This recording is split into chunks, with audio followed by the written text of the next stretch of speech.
মধ্যে হাজারো কথা জমা থাকা সত্ত্বেও মুখে নীরবতা নিয়ে বেঁচে থাকতে হচ্ছে। জীবনটা বয়ে চলছে নদীর মতো, কোনো জায়গায় থামবার কোনো অপশন নেই, নির্দিষ্ট কোনো ঠিকানা নেই।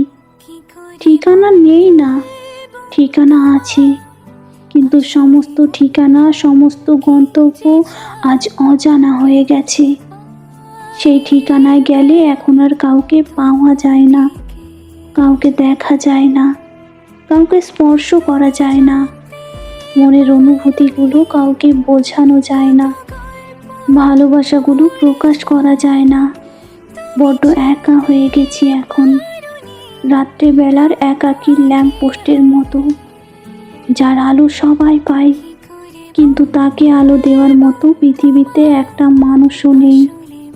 সৃষ্টিকর্তা তাকে বাঁচিয়ে রেখেছে শুধুমাত্র অন্যকে আলোকিত করার জন্য, অন্যকে পথ দেখানোর জন্য।